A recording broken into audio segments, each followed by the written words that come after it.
Today is Thursday, August 6th, 2020. It is 1:00 p.m.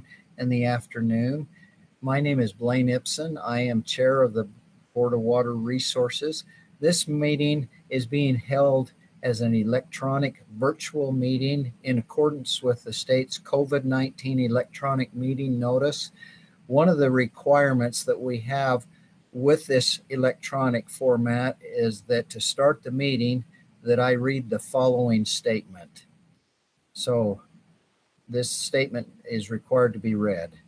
Due to the COVID-19 pandemic and the ability of the virus to spread from person to person, Governor Gary Herbert has implemented a number of executive orders directed at controlling spread of the virus by minimizing face-to-face interactions. Public gatherings are strongly discouraged by the CDC, State of Utah, and local health departments since they facilitate face-to-face contact and pose an elevated risk for virus transmission. The Division of Water Resources and the Board of Water Resources Chair have determined that public gathering at board meetings presents a substantial risk to the health and public safety of those who attend, and will conduct this meeting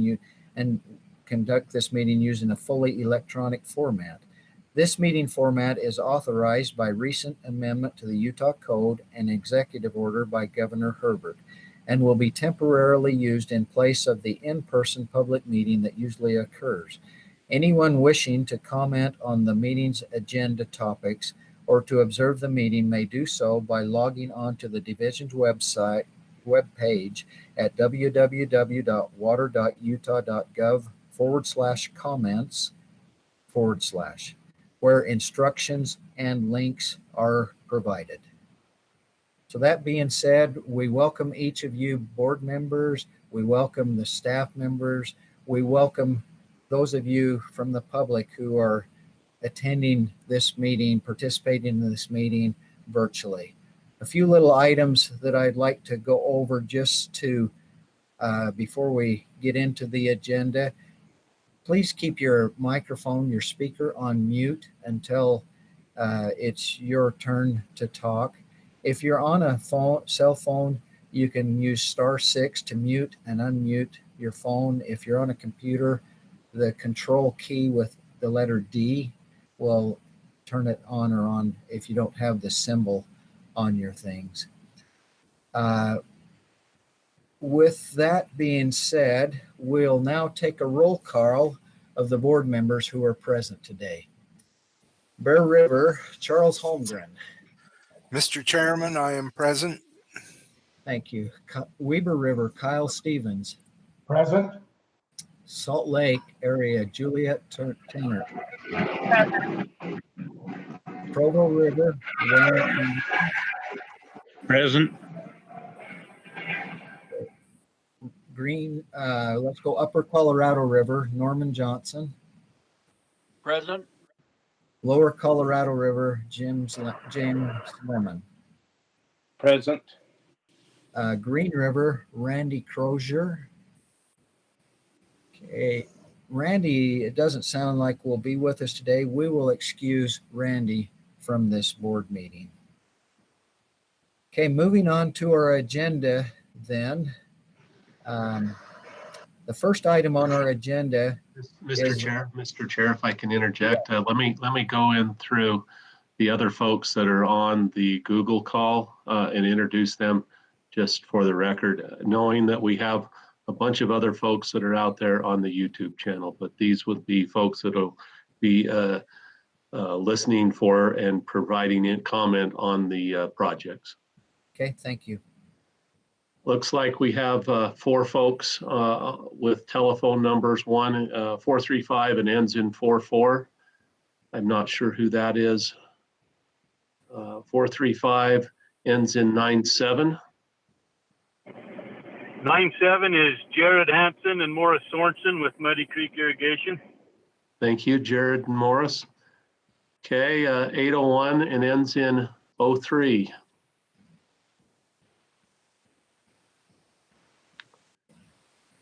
And 801 and ends in 52. If you could hit *6 and unmute yourselves, we'd sure like to know who we're talking to. Brandon Johnson, bond counsel for Powder Mountain. Okay, that's 03. The 125, the one that ends in 52, that's my cell phone. Todd, this is Jaqueline. I'm just connected on it so I can present on the computer. Awesome, thank you. And then one more, it ends in 44.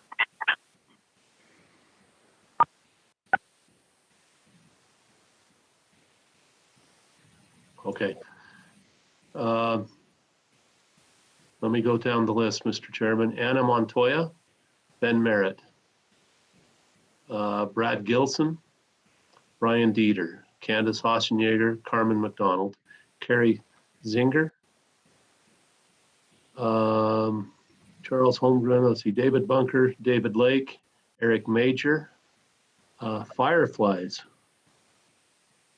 Note Taker, Leishma, Jacqueline Pacheco, Jared Hansen, Joel Williams, Jonathan Ward, Juliet, Kim Wells, Kyle Stevens, Lindsay Russell, Marty Bushman, Mayor Frost, Monty Pratt, and Chris Thompson, Norm Johnson, Paul Leishman, Rachel Shilton, Randy Staker, Roy Watts, Russell Barris, Russell Hadley, Scott Sensenbar, Shalane DiBernardi, Stephen Wood, Todd Stonley, Tom Cox, unknown.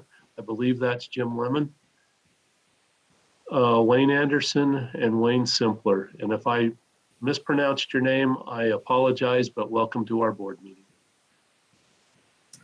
Thank you. Yes, I second that. Welcome each and every one of you. Okay, moving on to our agenda then. The first item on our agenda today is the approval of the minutes.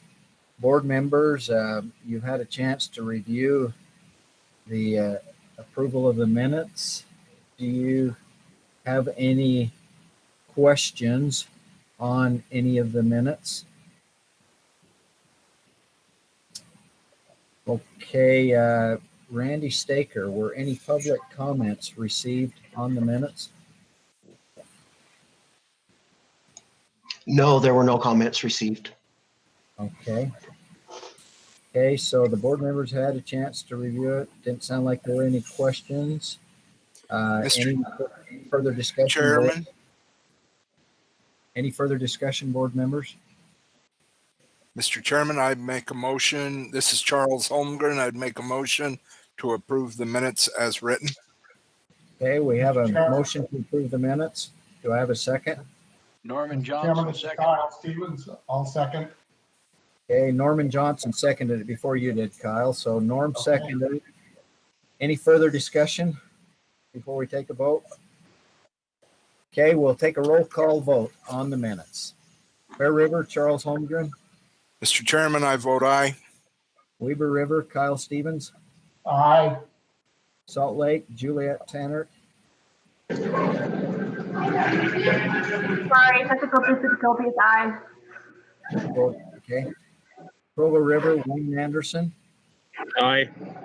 Upper Colorado River, Norm Johnson. I vote aye. Lower Colorado River, Jim Lemon. Aye. Okay, the voting's taken place through roll call. The voting is unanimous from those board members that are present today. Thank you. Okay, we'll move on to the next item on our agenda, the feasibility reports. It's project RE 440 and Nibley Blacksmith Fork Irrigation Company in Cache County. We would ask those who are online participating from Nibley Black Fork Irrigation Company, if you could identify yourselves. After you do so, the staff presentation will be given by Russell Hadley. But those of you who are present from this company, will you identify yourselves, please? Yes, this is Paul Lishman with the Nibley Blacksmith Fork Irrigation Company. I'm the president of the company. This is Stephen Wood with Sunrise Engineering. I'm their consulting engineer on the project. Okay, anyone else? Okay, we welcome you, Paul and Steve. Russell, would you start it off, please, with the presentation? Thank you, Mr. Chairman, members of the board. Jaqueline, if you could go One more slide. Okay, the Nibley Blacksmith Fork Irrigation Company serves about 3,100 acres of agricultural land and 181 homes, lawn and garden water. Water is obtained primarily from the Blacksmith Fork River and distributed through about 20 miles of piping and open earthen ditches. As the population of Nibley has grown, agricultural property has been developed into residential property. Approximately 2,200 feet of the applicant's open earthen canal remain in the residential area. Of the 181 homes served lawn and garden water by the open earthen canal, about 11 homes have been built below it and could flood if the canal broke. Although there have not been any problems yet, the applicant is concerned about safety issues related to the canal. Trash and yard debris also get into the canal, and then it's introduced into the downstream pipe system. Additionally, the diversion at the Blacksmith Fork River is deteriorated and becoming more difficult to operate. The stop logs in the river must be manually adjusted, which is dangerous for the operator, and the gates are manually operated. The purpose of the project is to pipe 2,200 feet of earthen canal and to upgrade the headworks at the Blacksmith Fork River with a motorized system and telemetry controls. Sunrise Engineering will provide design and construction services. Construction of the project would conserve approximately, could you forward the slide, Jaqueline? Okay, here's a photo of the canal running in the backyards. You can see it's not easy to get to, not easy to get equipment in there or anything. You can see a large amount of debris at the bottom there that was taken off the screens. And off to the left there is kind of an engineered sluicing structure gauge, and that water goes to the homeowners association for distribution to lawns and gardens. Okay, next slide. Okay, here's the pump station. Homeowners association pressurizes the system and pumps the water to the whole neighborhood through this pump station. Okay, next slide. Okay, across the street from that pump station, this is the distribution system. Goes to several pipes, and from this point onward, the whole system is piped downstream. Next slide. Okay, this is I snuck into somebody's backyard there, and in the middle of the picture, you can see the canal just above there. Middle of the picture, that's the canal back there, and if that broke, clearly it would come and flood these people's property. Okay, next slide, please. Okay, here is the diversion. These are the gates. You can see it would be really great if they could get some motors on there. The gates are rusty. The gate stems are pretty rusty. Next slide, please. And this is, sorry, it's not too clear. This is their stop logs in the river. They have to manually get down into the river to put stop logs in there and adjust them. Kind of dangerous, and they'd like to do a motorized gate system here. Next slide, please. Okay, project benefits are it'll save 814 acre feet. It'll eliminate safety issues. It'll eliminate trash and yard debris and make the system easier to operate. Next slide, please. Thank you, Jaqueline. Okay, recommended cost sharing and repayment are Board of Water Resources providing $442,000 or 53.9%. Water Smart grant at $300,000, and the applicant share would be $78,000, 9.5% of the project, and total cost of $820,000. Staff recommends the board authorize 53.9% of the project cost, up to $442,000, and that the project be purchased at 0.15% interest over 15 years with annual payments of approximately $29,900. And the applicant would also like to request a waiver for the requirement that residential landscapes not be allowed to water between the hours of 10 a.m. and 6 p.m. The applicant sells lawn and garden water to the local HOAs and states they have no control over watering times allowed by the HOAs. Also, in addition to the report, they have no storage on the system, so water needs to be used as it flows through the system. And that is staff's report. Thank you, Russell. Paul or Steve from the applicant's Nibley Blacksmith Fork Irrigation Company, do you have any additional comments, things you would like to add? And you'll need to unmute your computer or your phone.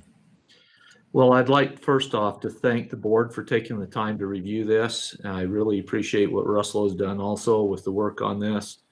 And what we're seeing as a company is over the time, this company has been established from the pioneer days, and very little has been done to improve or change this system.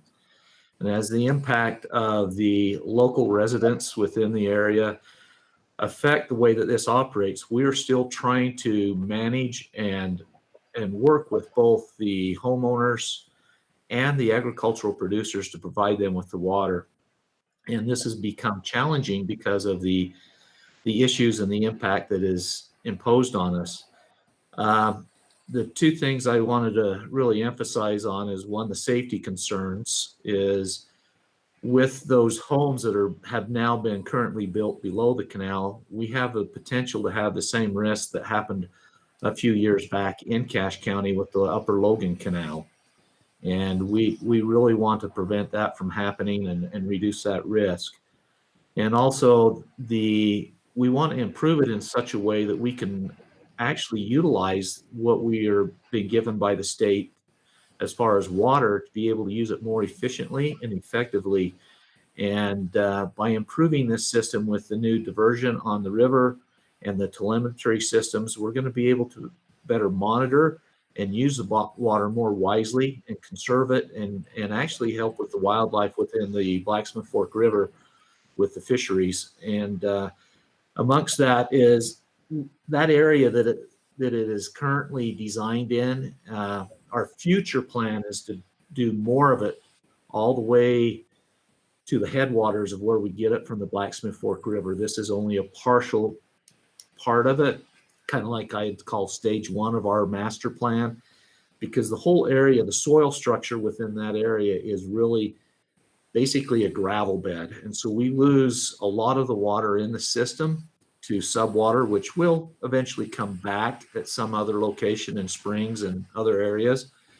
But it requires us to have more push water through the system to actually be able to get to our users efficiently. And so by piping this section of area, we reduce the water that is being subbed into the ground and not actually push it to the actual users that will be able to utilize it. The only other thing that after looking at this report that Russell did is I'll just say it. I would like to probably visit the 15-year annual payment and see if the board would be interested in maybe extending that for a little bit longer. With the majority of the users, agricultural users, and their profit margins aren't quite as good as they should be. It would be very beneficial to them if we could extend that out so that we could reduce the amount that we would basically impact them on their shares during the year, so that we could actually not impact them as much on their water taxes each year. And with that, I'm open for questions, and if anybody else has anything to say. Okay, board members, if when you ask a question or make a statement, if you'll identify yourself. But I think first off, a question that you just raised that we were not aware would come up is you want a longer period than 15 years. Russell, have you done any calculations on anything along those lines? Longer than 15 years. Mr. Chairman, it's Russell. This is first I'm hearing about it. I don't have any other numbers handy. I haven't calculated anything else. Okay. Okay, board members, do you have any questions for Paul? And again, identify yourself. Mr. Mr. Chairman? I'll defer and let Charles go first. Okay, Charles. Okay, Mr. Chairman, Paul, we have a couple of questions. In our report we were given, we had a request by you to waive the requirement for residential landscapes to irrigate only between, or not to irrigate between 10 a.m. and 6 p.m. Are you still making that request? I am, and let me explain that request. Because where we have multiple uses on the same laterals in the system, we have to organize the usage of the water and schedule the usage of water on a 7 and 14 day rotation. And so we'll have irrigators that are pump irrigators, and we'll also have flood irrigators. And it is very difficult for us to articulate the water and give it to a pumper during the evening, then take it away and give it to a flood irrigator during the day. Because what that will do is it'll impact the flow of water across the flood irrigated field, and the user will end up having to water over what they've already watered because the flow is not strong enough to push the water across the field.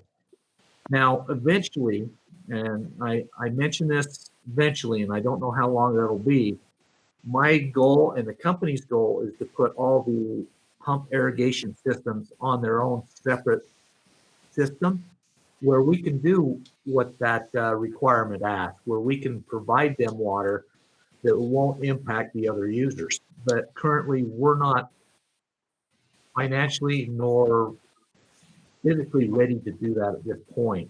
But I hope that explained kind of what I'm trying to do. But when you shut them off, say the flood irrigators during the evening, it really impacts how that they can get their work done, and it will actually take them longer. Okay, one comment that we already discussed is you don't have any capacity to store any saved water by turning them down over this period of time, do you? No, we do not. We have recommended to the homeowners association that they build their own storage facility. And the ones that, when they do that and take the investment in doing it, then we could actually work with them a little bit better so that they have the water to use it during the evening. So their time would hit them, say, if they're scheduled for the water to come on at 10 a.m. in the morning, instead of running their sprinklers, they would put that in storage. And when their time allotted would end at, say, 1 o'clock in the afternoon, that water would be stored up for them to use in the evening. But I've tried to actually push that cost and that expense off onto the homeowners association rather than the irrigation company. Okay, another question. What is your current cost per share or cost per acre? And what will the loan repayment at the current proposed rate, how will that affect your assessment? So right now with what is planned, we currently, as we try to run this as a nonprofit operation without making any money from it other than for major projects like this, we keep our share prices really low. And right now our shares cost per share is $15 per share. With this impact of the $29.9 annually, that would probably almost double that share price to the users. So $15 on the loan and $15 for your regular assessment? That is correct. Does that work out to a per acre cost as well? I have not done those numbers, but we could run those per acre costs for you, Charles, if you'd like. Okay, I'm aware of other canal companies in our northern Utah area where we're between $25 and $33 per acre share. And usually what we try to require in our system, Charles, is that for every acre of water, they have one share. So it would be simple math. If they're paying, $29 or $30 per share, that's per acre. Okay. And just to reiterate what Russell was stating, we didn't know you were going to make this request, and so we haven't had time to do the calculation. And I apologize for that.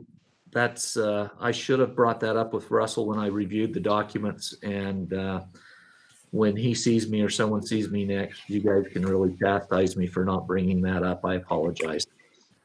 Actually, Charles, this is Russell. I've got the numbers for 20 and 25 years, whatever you want, whatever number of years you want. So okay, let's try 20. Okay, at 20, it'd be 22,000, about approximately. Let's see, how did we phrase this? 22,500, approximately 22,500 at 20. Yes, that's what I came up with too. So this is Shalane. Sorry, I did the same calculation. So 20 years would be approximately 22,500. And I don't know what that would be divided by your 2,450 shares and 200 shares. That would break it down. This is Stephen Wood with Sunrise. A 20-year loan would increase rates by $9.35. And that's based off of the additional annual payment of $22,500. 925. Sorry, what was that? What was your number again? So at a 20-year loan, it would be an annual payment of $22,500, and that would bring the increase per share to about $9.35. 935. Okay. And this is Russell on the original loan at proposal at 29,900. It would be $11.28 per share increase.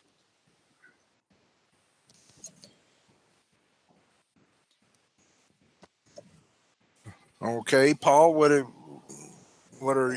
is your request? I would like to request the 20-year, if that's possible, if you guys would accept that. I think those numbers are a little more doable.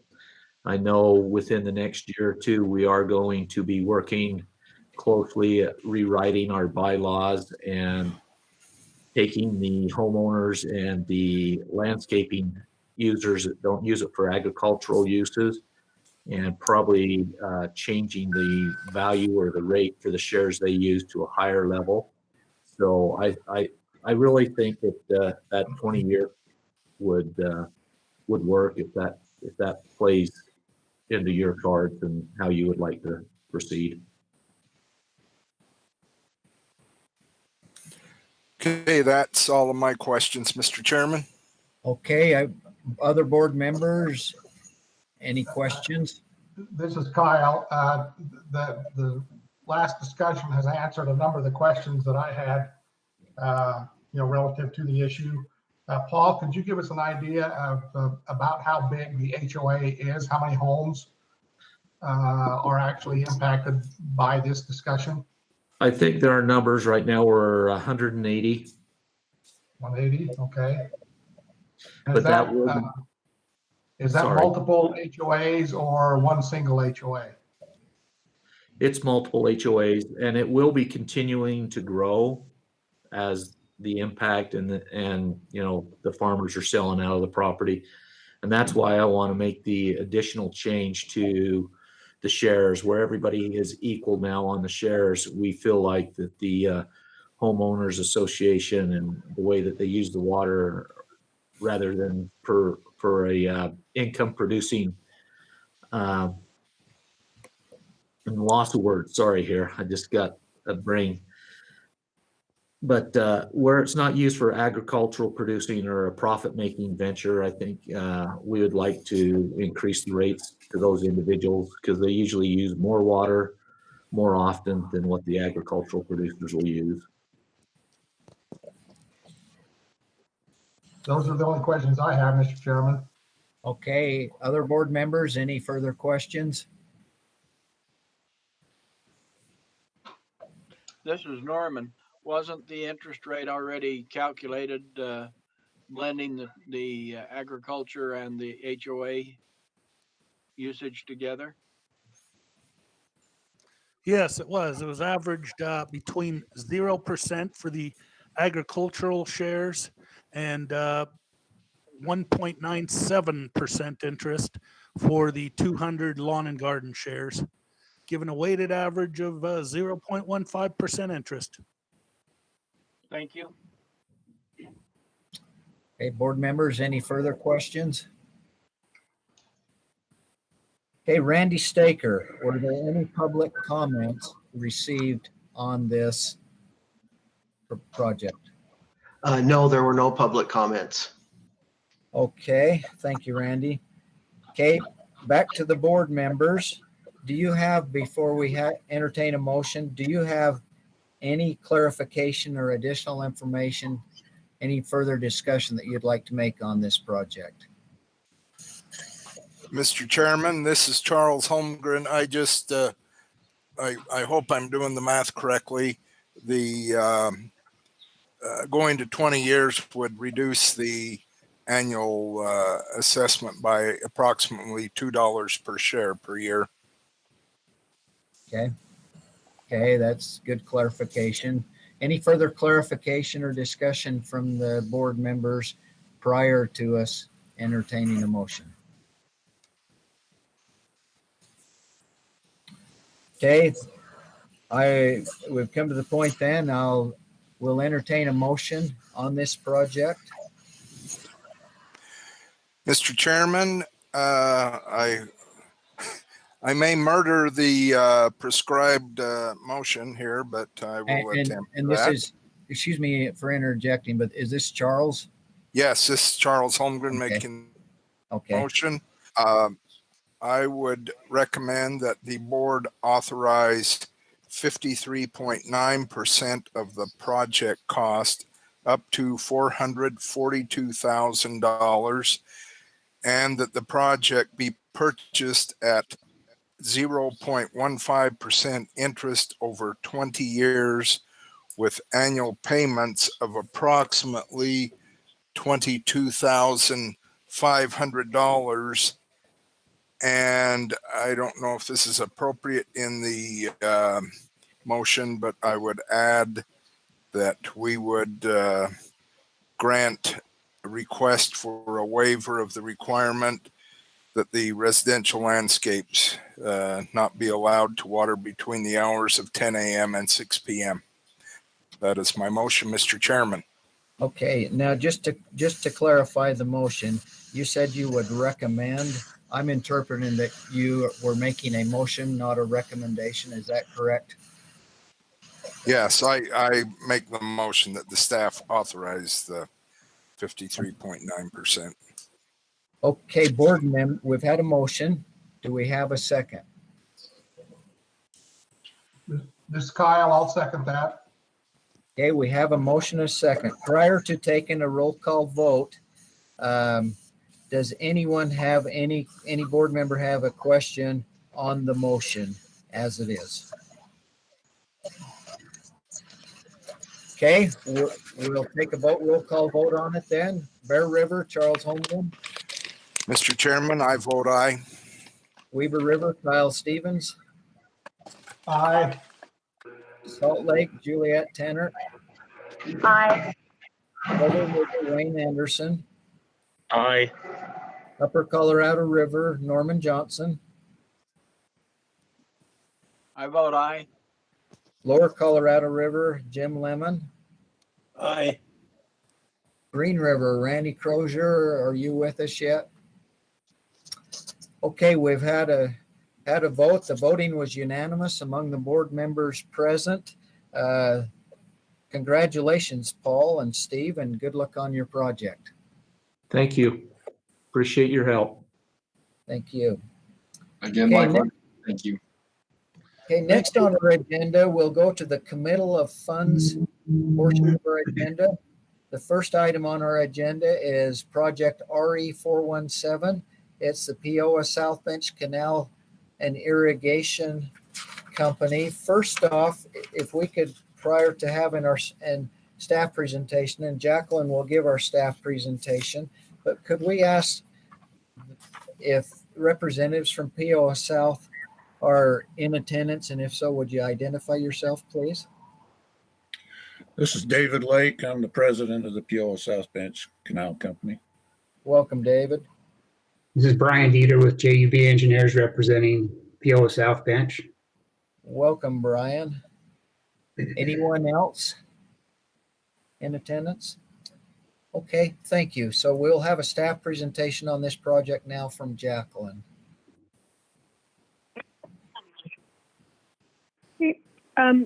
This project was authorized in January of 2019. The proposed project is located near Oakley City in Summit County. And the purpose of this project is to replace the current canal system with a pressurized system, including about 14,850 feet of 24-inch PVC pipe and 4,900 feet of 32-inch HDPE pipe. The pressurized system will follow a modified alignment along existing property lines, fences, and existing access roads. The cost estimate and sharing remain as authorized, with an estimated total cost of $2,246,000. And the board's share would be $1 million. And they've also received a $1 million Water Smart grant. Staff recommends the board commit 44.5% of the project costs up to $1 million, and that the project be purchased at 0% interest over 25 years with annual payments of approximately $40,000. That is staff's report. Thank you, Jaqueline. From the company, David or Brian, do you have any additional comments that you would like to make? This is David Lake, the president. I'd like to just make a couple of comments. Number one, I want to thank Jaqueline for all she's done for us. She's done really well. And thank you guys for all you've done to help us. And then I just want to, part of the purpose of this project was to, for safety. We have a stretch of this that runs through housing, and one stretch runs right along the highway up above it. And we've always had leaks, but this year we had a breach, and water gushed down the highway, and it caused major concerns to the people below it. And so this project's going to go a long way to satisfying the concerns of the people of the Oakley City. In addition, because of our leaks, we've had a 48% water loss. We always flood their sewer system with this, and that's going to go away. And so this is really a very important project to the community. And again, we just want to thank you guys for all you've done for us. Okay, thank you, David. Brian, do you have anything to add? I don't. Okay, thank you. Randy Staker. Well, let's see if there's any questions on this before we go to Randy. Board members, do you have any questions for either David or Brian or Jaqueline? This is Kyle. David, thank you for that additional explanation on the project. I didn't realize that it's been as long as it has since I was up there with Jaqueline when we were putting the project together. But my question for the current time is, what is the status of the micro hydro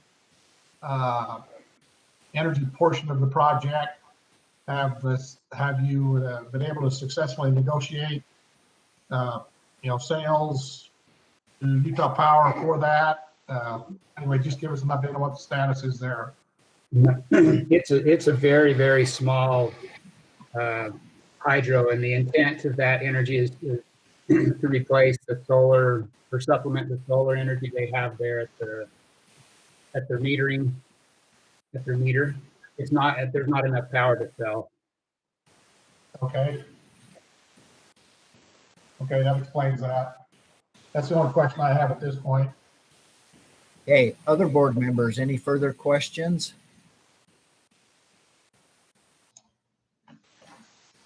Okay, now we'll come to you, Randy. Randy Staker, were there any public comments on this particular project? No, there were not. Okay, thank you, Randy. Okay, board discussion. Board members, do you have any further clarification or additional information regarding this project that you'd like to discuss?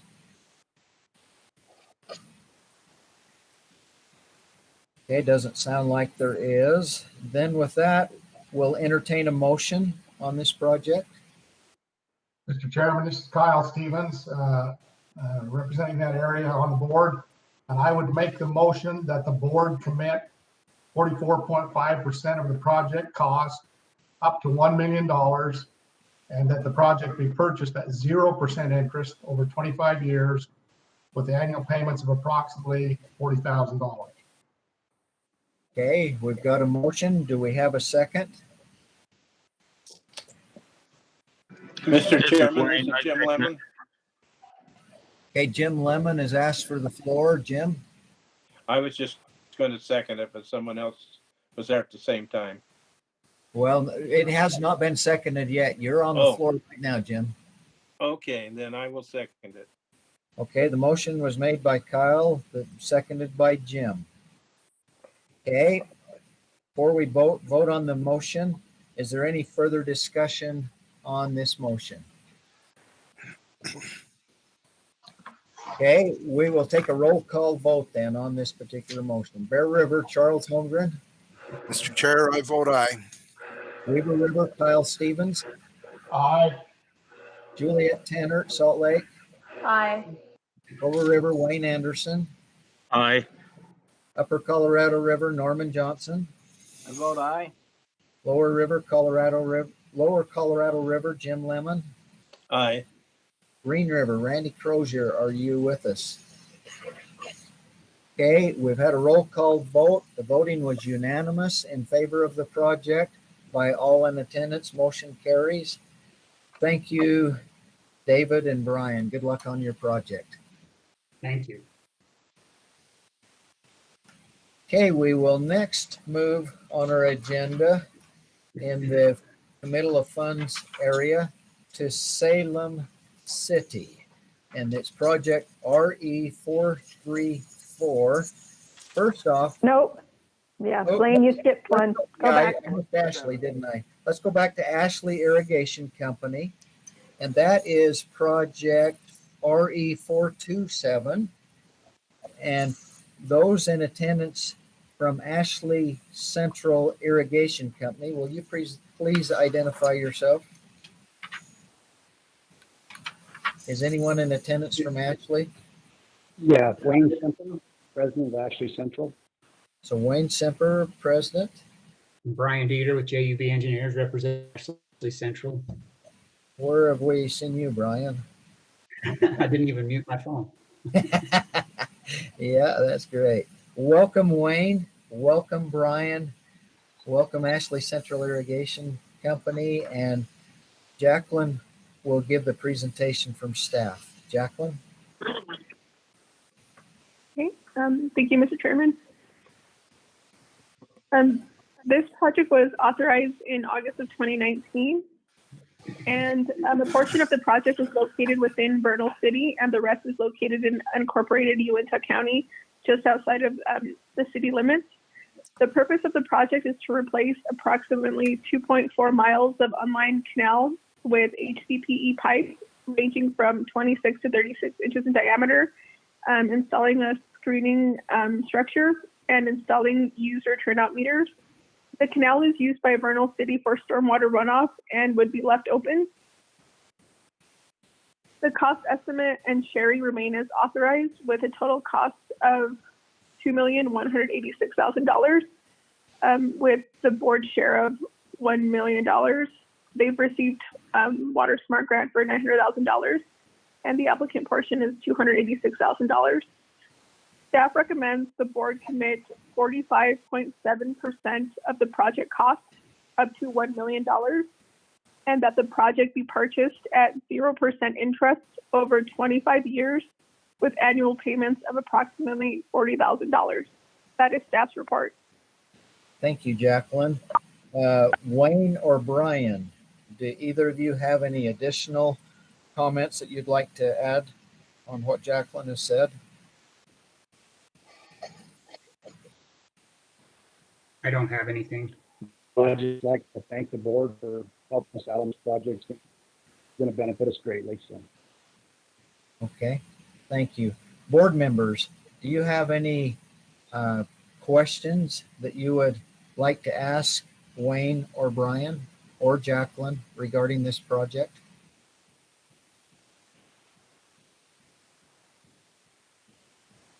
Okay, Randy Staker, were there any public comments received on this project?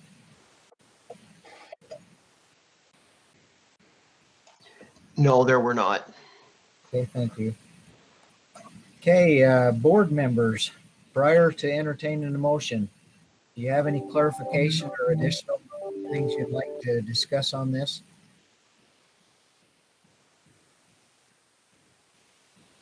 Okay, with that then, we will entertain a motion on project RE 427. Mr. Chairman, this is Norman. I would make a motion. Okay, what is your motion? Make a motion that the board commit 45.7% of the project cost up to $1 million and that the project be purchased at 0% interest over 25 years with annual payments of approximately $40,000. Thank you. We have a motion. Do we have a second to that motion? Mr. Chairman, this is Jim Lehman. I would second that motion. Okay, thank you. We have a motion and a second. Prior to taking a roll call vote, is there any additional clarification or information that the board would like to get prior to making the vote? Okay, we'll take a roll call vote. Bear River, Charles Holmgren. Mr. Chairman, I vote aye.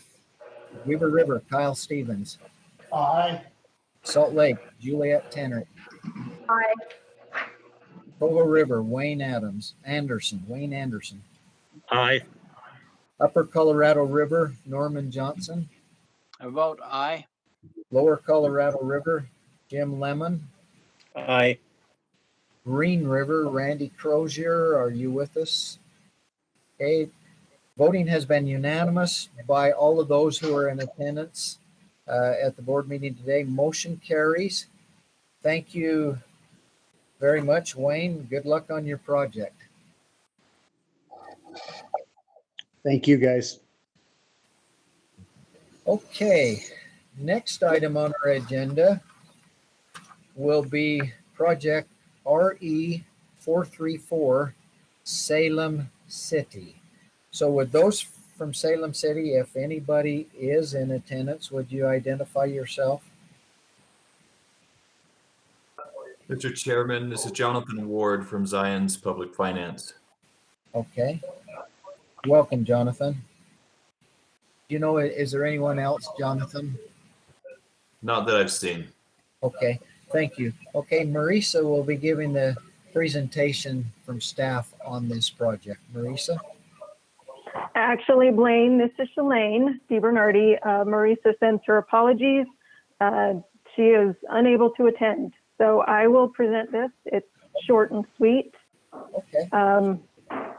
So the proposed project is located throughout Salem City service area in Utah County. Thank you, Jaqueline. And includes the installation of about 1,900 secondary water meters. The cost estimate and sharing remain as authorized. And staff recommends that the board commit 72.9, but I believe it's 72.8% of the project cost, up to $1,530,000, and that the project be purchased at 1% interest over 15 years with annual payments of approximately $119,000, which includes reserves. Okay, thank you. And that's a good pickup, Shalane. Indeed, it should be 72.8%. That's Yes. great pickup. Thank you. So when there is a motion, if we entertain a motion, it'll be 72.8, not 0.9. Thank you. Okay, thank you. Jonathan, do you have anything that you would like to add to that? No, sir, but thank you for considering the proposal here. Okay, thank you. Okay, staff member or board members, excuse me. Do you have any questions for Shalene or Jonathan on this project?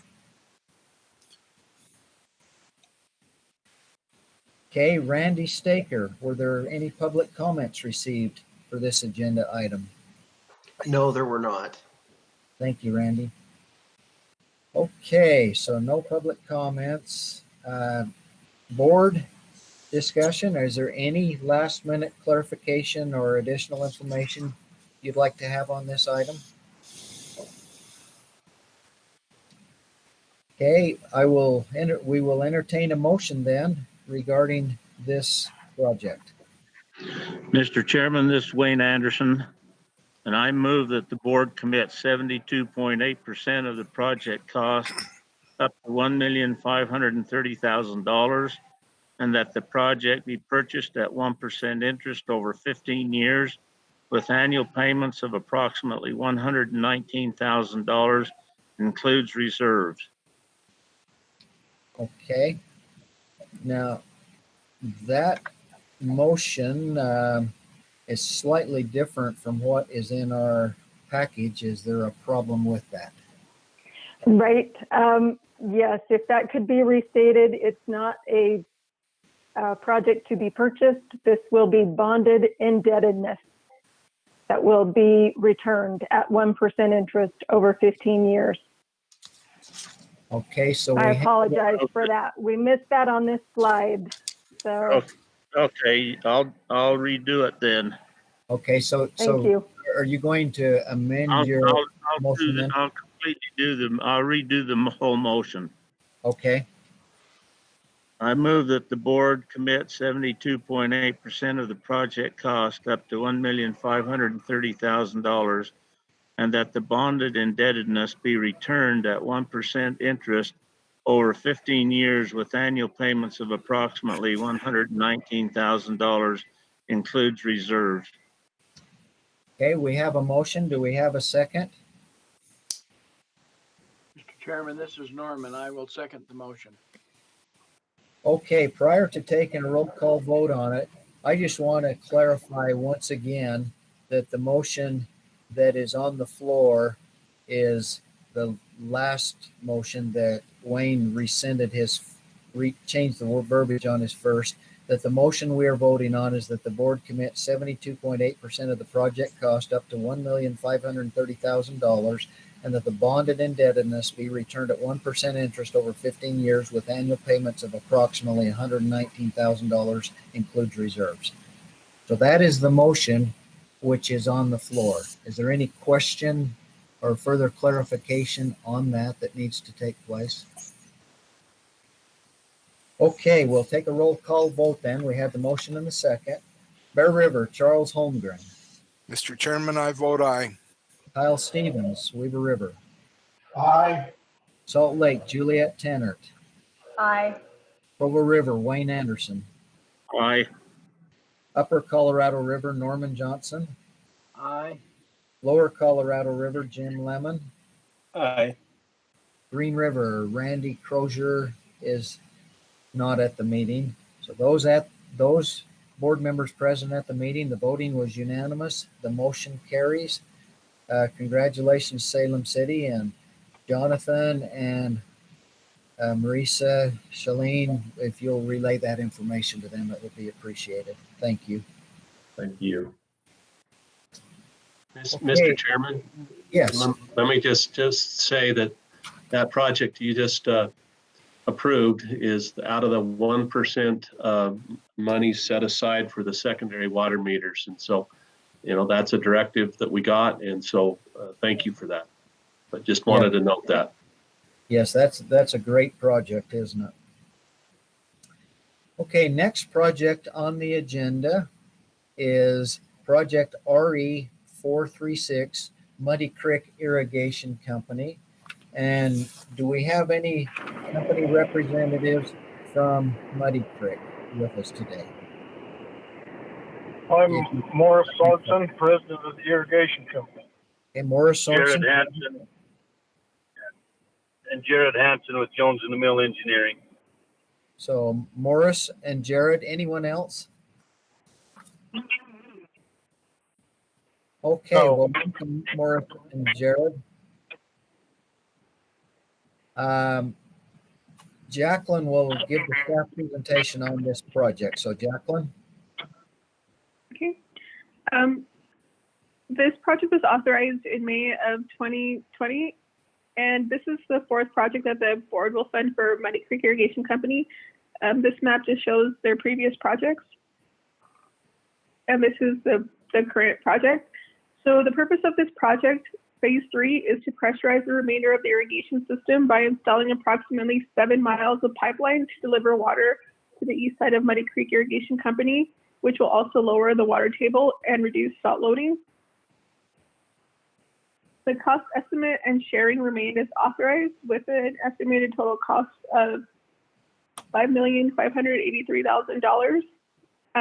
They've received a salinity control grant from the Bureau of Reclamation for $4,583,000, and the board's share would be $850,000.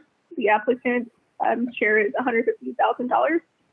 Staff recommends the board commit 15.2% of the project cost up to $850,000, and that the project be purchased at 0% interest over 23 years with annual payments of approximately $41,600. That is staff's report. Okay, thank you. I've just got a question right out the gate on that one for you, Jaqueline. The package we have recommended that it be purchased at 1% interest. Your slide says 0% interest. Could you clarify that for us? I apologize for that. Yeah, that is a typo on the slide. It should be 1% interest over 23 years with annual payments of approximately $41,600. Okay, so that is indeed what's in the package is the correct number, the 1%, right? Yes, that is correct. Okay, thank you. Okay, from the company, Morris and Jared, do you have anything you would like to add to what Jaqueline said? I don't have anything. I'd just like to thank you people for the opportunity. Okay, Jared, do you have anything?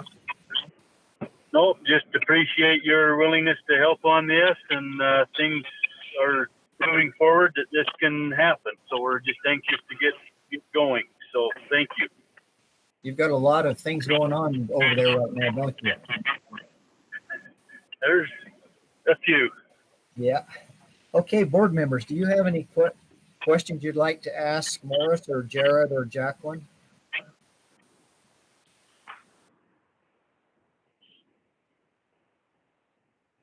Okay, Randy, were there public comments received for agenda item? No, we received no public comments. You're muted, Randy. We received no public comments.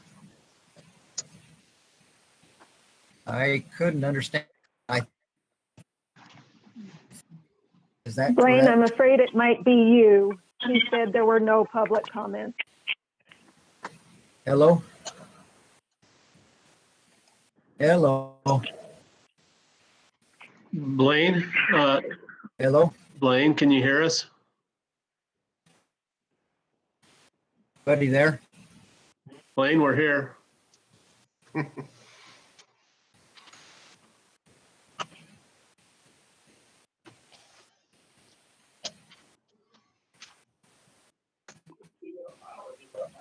We'll give our chairman a second. There? It's back to those lovely headsets, headphones. No, I I don't think it's the sound. I think it's his internet. Blaine, we can hear you. Okay. I can hear you. Randy said that they received no comments. Okay, Randy said they received no comments. Can you hear me now? I can hear you now, yes.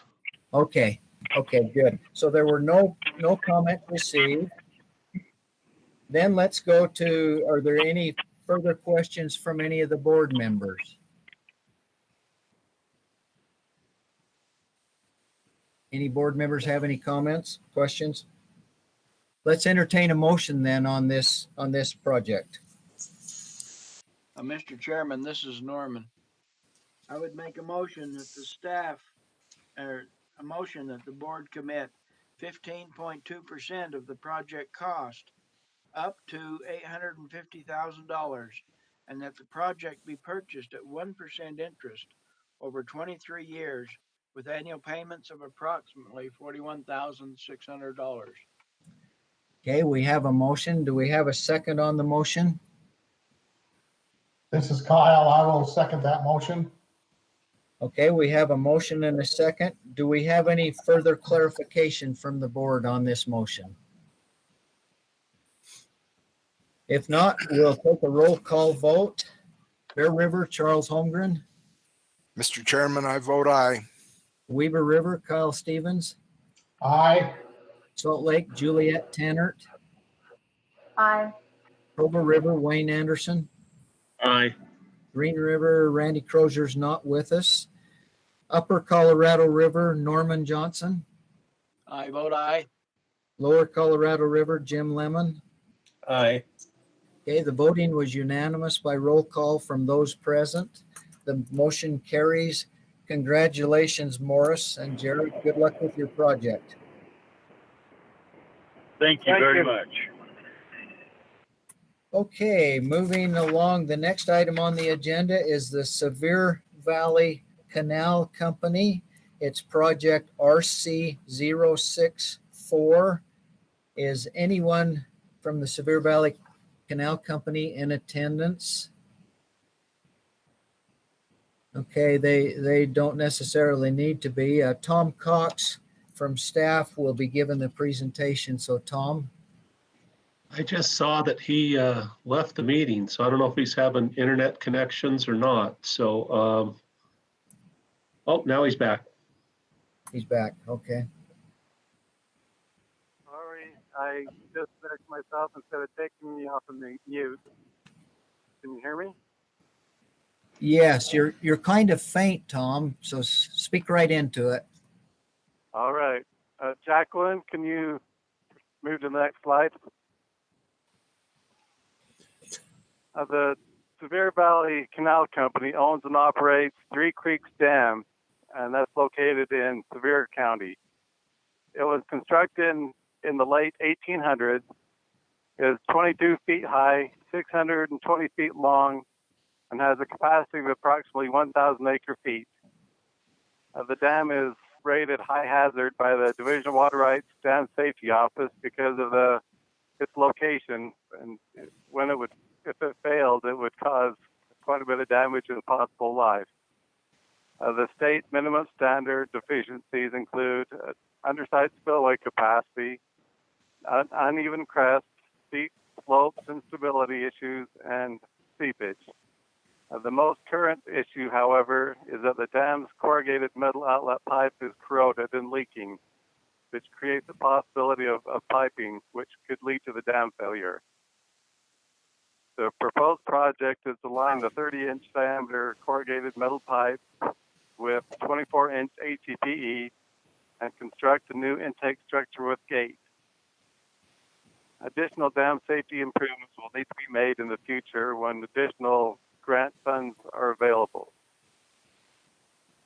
The project is estimated to cost $130,000, and staff recommends the board commit 90% of the project cost up to $117,000 as a dam safety grant, and 10% of the project cost up to $13,000 as a loan to be returned at 0% interest over 10 years with annual payments of approximately $1,300. And that's staff's report. Thank you, Tom. Appreciate that. Board members, do you have any questions on this project for Tom?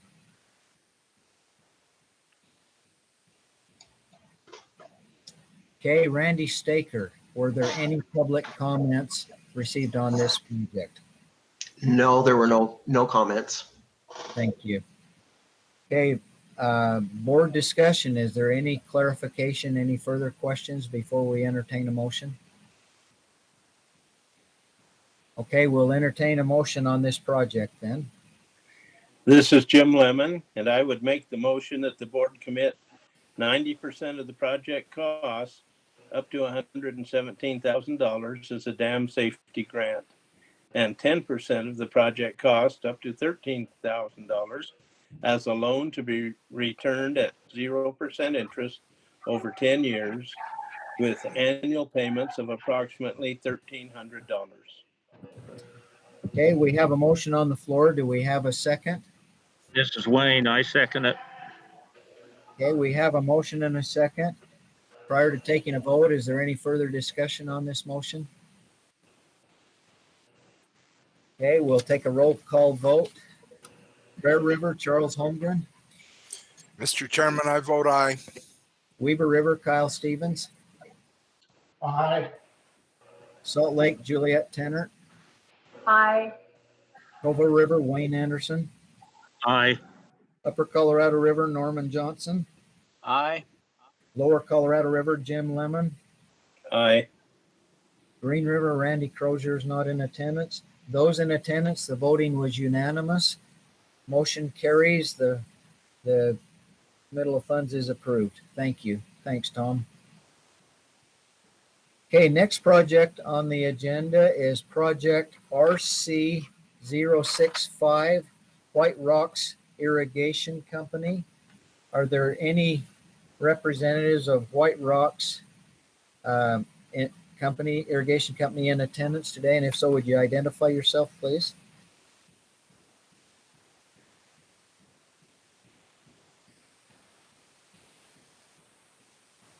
Hello. I guess we don't have any in attendance. Is that correct? That looks correct. Okay. Okay, sounds good. Then Ben will give the staff presentation on it. Ben? Okay, good afternoon, Mr. Chairman, members of the board. The Paradise Park Reservoir is owned and operated by Whiterocks Irrigation Company. It's located on the south slope of the Uintah Mountains. It was constructed in 1924. It's 42 feet tall, 1,500 feet long, and it impounds approximately 4,000 acre feet of water at an elevation of 9,958 feet. Next slide, please. This is a photo of the outlet structure. Seepage and sediment transport have been observed here at the outlet structure since 2011. If you'll focus in on that little section with the red circle around it and advance the slide, Jaqueline. This is what was circled in that last photo.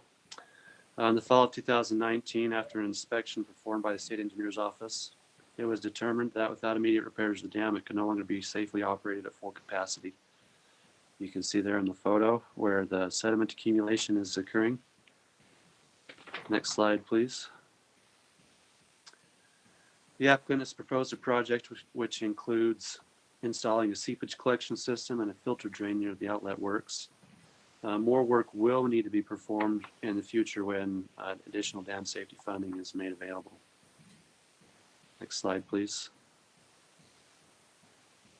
The proposed project is expected to cost $360,000, and staff recommends the board commit 90% of the project cost, up to $324,000 as a dam safety grant. This is staff's report. Thank you, Ben. Board members, do you have any questions for Ben regarding this? Hey, Mr. Chairman, looks like that Tyson Murray is here. He put that in the chat component. Oh, Tyson Murray is here. Okay. And Tyson is the president. Yep. Okay. Okay, Tyson, do you have anything that you would like to add in addition to what Ben's report was?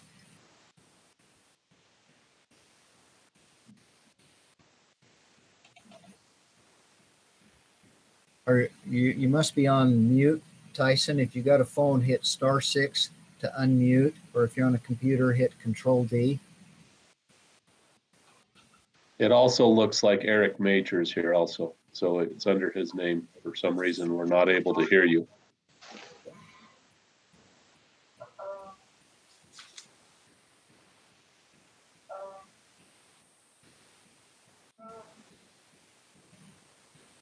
I can hear something, but it's very, very, very faint.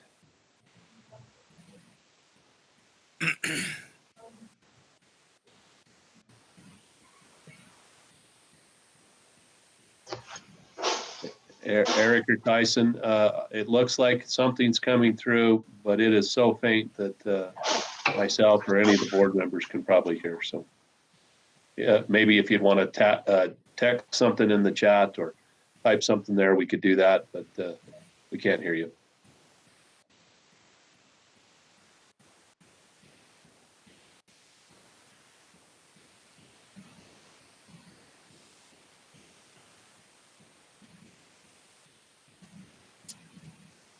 Well, what do we do? Do we wait a minute and see, or there's been explained well, thank you, is what Eric said.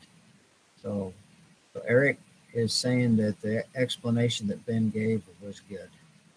Okay, we did get that. Thank you, Eric. Appreciate your input on that. Board members, do you have any questions? And it'll probably be to Ben, although Eric or Tyson can respond through the chat if you have anything to add to it. Board members, any questions? Mr. Chairman, this is Charles Holmgren. I just wondered if Ben has to take oxygen with him to that elevation, because there's nothing in Box Elder County that's that high, even at a mountain peak. Yeah, we may have to. That's yet to be determined. Okay. Yeah. Any further questions? Okay, Randy Staker, any public comments on this project? No comments. Okay, thank you. Okay, board members, prior to entertaining a motion, do you have any further clarification or information you'd like to discuss? Okay, we'll entertain a motion then. All right, Mr. Chair, I move that the board commit 90% of the project cost up to $324,000 as a dam safety grant for project number RC065, Whiterocks Irrigation Company. Okay, thank you. Juliet made a motion. Is there a second on the motion? Mr. Chairman, this is Charles Holmgren. I'll second the motion. Okay, we have a motion and a second. Prior to taking a roll call vote, is there any further discussion on this project, on the motion? Okay, roll call vote. Bear River, Charles Holmgren. Mr. Chairman, I vote aye. Weaver River, Kyle Stevens. Aye. Salt Lake, Juliet Tennert. Aye. Clover River, Wayne Anderson. Aye. Upper Colorado River, Norm Johnson. I vote aye. Lower Colorado River, Jim Lemon. Aye. And Green River, Randy Crozier, not in attendance today. Those in attendance, the voting was unanimous. The project carried, the motion carries. Congratulations, Whiterocks, and good luck on your project, Tyson and Eric. And appreciate you guys joining us. Good luck. Okay, moving along on our agenda now to the special items portion of the agenda. The first item in this is project RE437. It's American Fork City. Is anyone on the line in the meeting from American Fork City? And if so, would you please identify yourself? Yes, Mayor Frost, American Fork City. Welcome, Mayor. Chairman, this is David Bunker, City Administrator. Welcome, David. Good afternoon. This is Anna Montoya, Finance Department. And Scott Sensenbauer, Public Works Director. Welcome, Anna. Welcome, Scott. Okay, anyone else? Okay, this will be presented by Jaqueline from staff. So Jaqueline, can you give us an overview of this project, please? Yeah. American Fork City provides culinary and secondary water to approximately 33,000 residents through approximately 8,651 residential connections. Their water distribution system consists of more than 170 miles of main lines, 5 wells, 2 springs, 3 storage tanks with a combined capacity of 14.5 million gallons. Several pipe segments on the main line are undersized and routinely cause system outages due to breaks and leaks, and there is currently a development moratorium in effect due to American Fork City not being able to supply additional water. The purpose of the project is to replace 5.7 miles of old and undersized mainline pipes, as well as develop a new well that would be connected to the city's culinary water system. New culinary service connections and fire hydrants will also be installed within the project area. Benefits of the project include providing adequate fire protection and culinary water to high growth areas, adding water supply to the city system, and lifting the development moratorium. The estimated total cost of the project is $25,900,000, with the board share of $22,015,000 and the applicant with $3,885,000. Staff recommends the board authorize and commit 85% of the project cost up to $22,015,000, and that the bonded indebtedness be returned at 1% interest over 30 years, with annual payments of approximately $886,000, including reserves. That is staff's report. Thank you, Jaqueline. Okay, representatives of American Fork City, do you have any additional comments? And if you do, would you identify yourself, please, as you're giving them? Mr. Chair, this is Mayor Frost. Appreciate your time. I look over, all these, all you people on this, and I'm glad that you appear to be safe and sound, and I feel the same way. So thank you for taking the time to review this.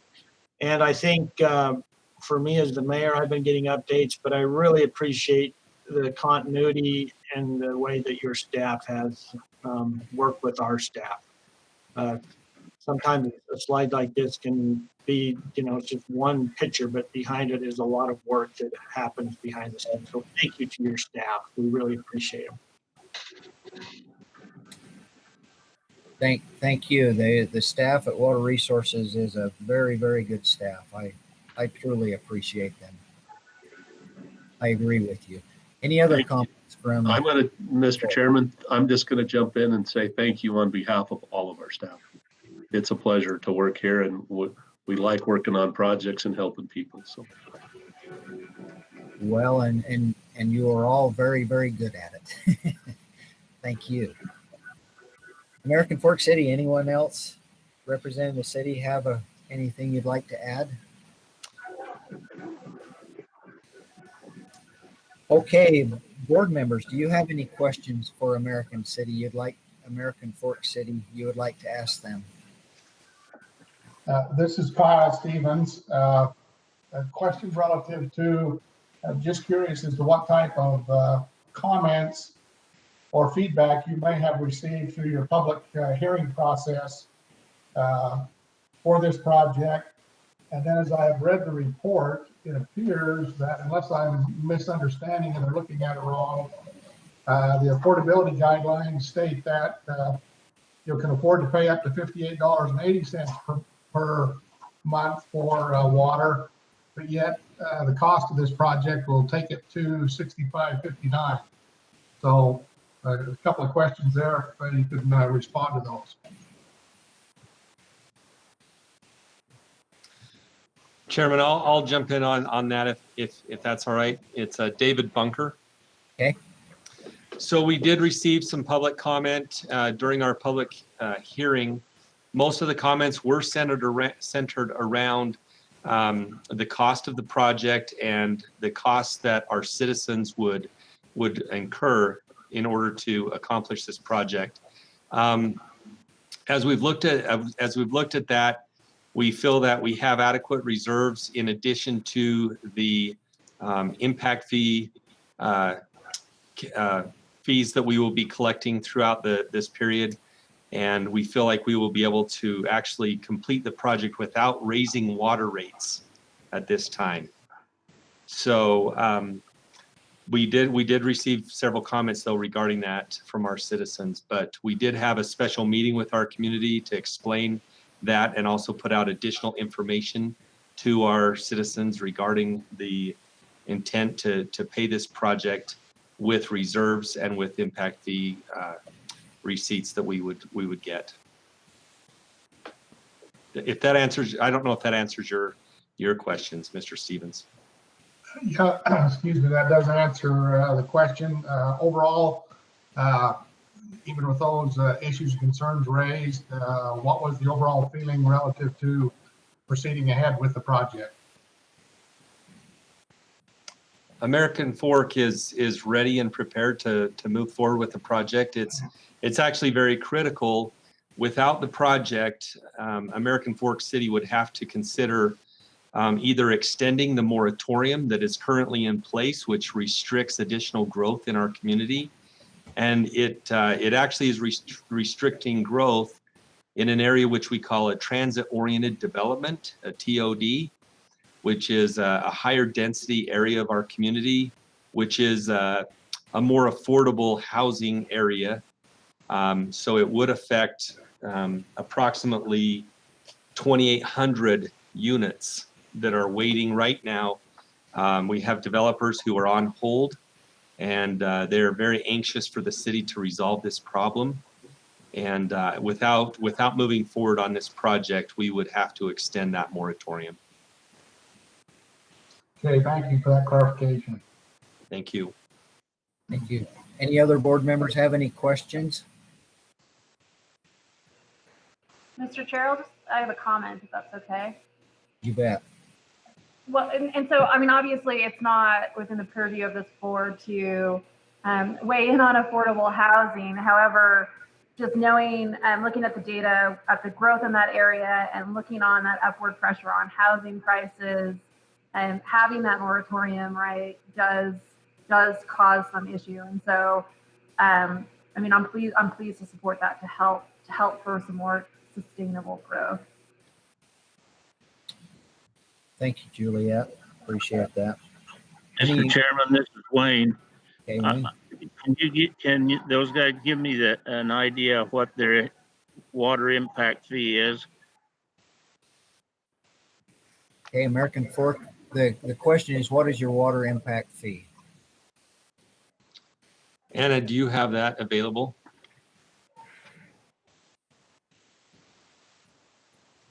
Yes, I'm getting it right now.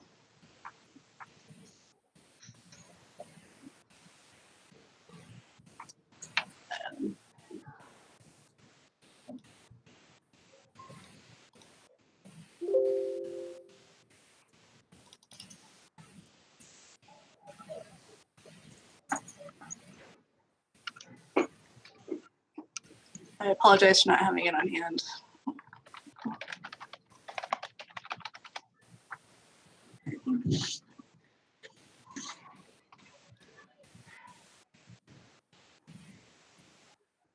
Our water impact fees are currently, of course, it varies by meter size. A 3/4 meter is $2,500 per unit. Okay, thank you. The reason I asked that is as large a project as this is, there has been some concern and some question by some of the board members about taking that much money out of our reserves and so forth. I think we've all come to the conclusion that this is a really good project and that it's not gonna hurt us to the point that we can't continue doing the job that we need to do for others as well. But as long as everybody's got everything headed in the right direction, I think we're fine. So. Okay, Thank you, Wayne. Any further questions from the board? Okay, Randy Staker, any public comments on this? No public comments. Okay, no public comments on this agenda item. Okay, board members, you need any clarification or additional information before we entertain a motion? Okay, I'll entertain a motion then on this project. Mr. Chairman, this is Wayne Anderson, and I move the board authorize and commit 85% of the project cost up to $22,015,000, and that the bonded indebtedness be returned at 1% interest over 30 years with annual payments of approximately $886,000, including reserves. Okay, we have a motion on the floor. Do we have a second to that motion? This is Norman Johnson. I will second that motion. Okay, we have a motion and a second. Prior to taking a roll call vote, is there any further discussion from the board on this motion? Okay, let's take a roll call vote. Bear River, Charles Holmgren. Mr. Chairman, I vote aye. Weber River, Kyle Stevens. Aye. Salt Lake, Juliet Tennert. Aye. Aye. Aye, okay, thank you, Juliet. Provo River, Wayne Anderson. Aye. Upper Colorado River, Norman Johnson. Aye. Lower Colorado River, Jim Lemon. Aye. Okay, the motion, voting has been unanimous on the motion. From those that are in attendance today, the motion carries. Congratulations, Mayor, David, and Anna, and Scott. Good luck on your project. Thank you. Thank you very much. You bet. Okay, let's move along. The next item on our agenda is Project RL at 585. It's with Powder Mountain Water and Sewer Improvement District.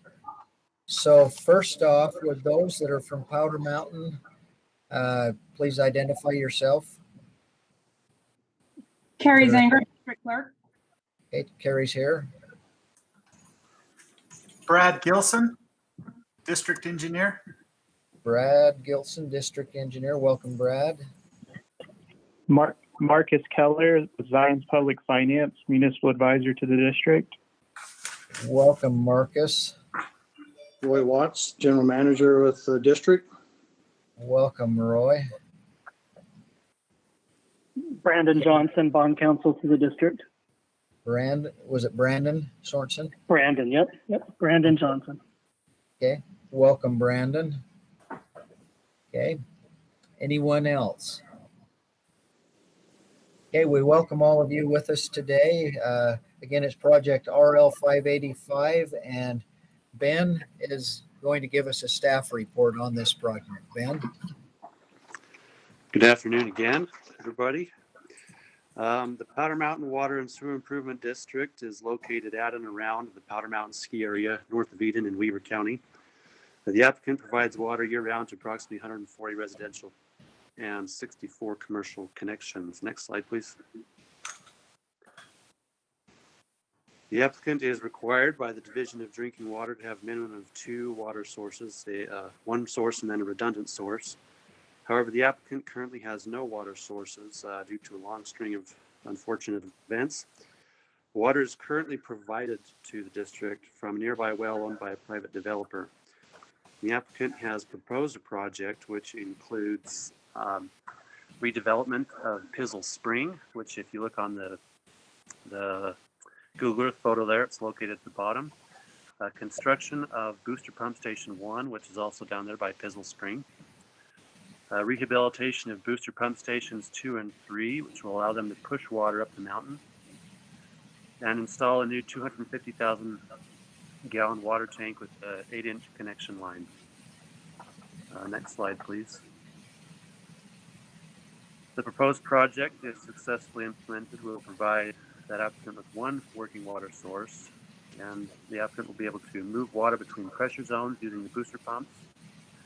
The new tank will provide them the capability to provide water during peak demands. It will be necessary for the applicant to seek out and develop or purchase additional water sources in the future. Next slide, please.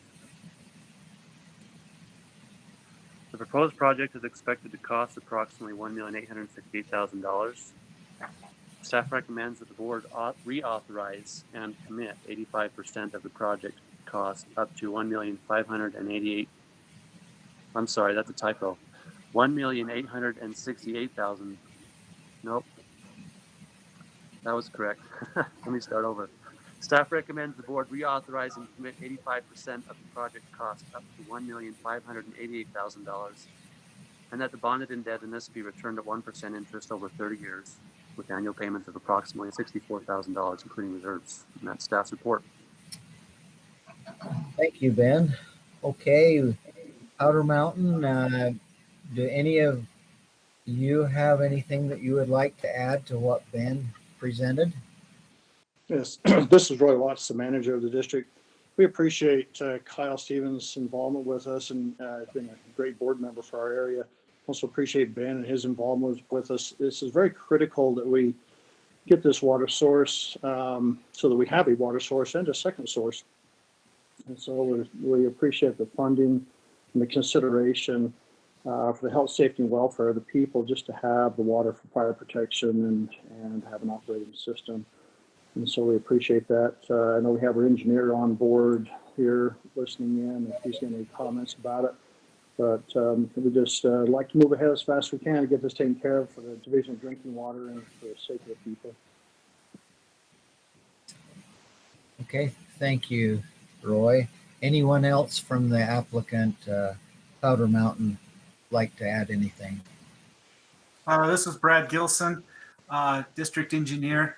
This water source is really critical to help us meet drinking water regulations and to meet fire flow and general operation and maintenance of the system. And we appreciate you and your time in helping us with this. Thank you, Brad. Anyone else? Okay, board members, do you have any questions that you would like to ask Powder Mountain representatives or Kyle, or excuse me, or Ben? Mr. Chairman. Go ahead, Kyle. This is Kyle Stevens. Thank you for the comments that Roy made in his introduction.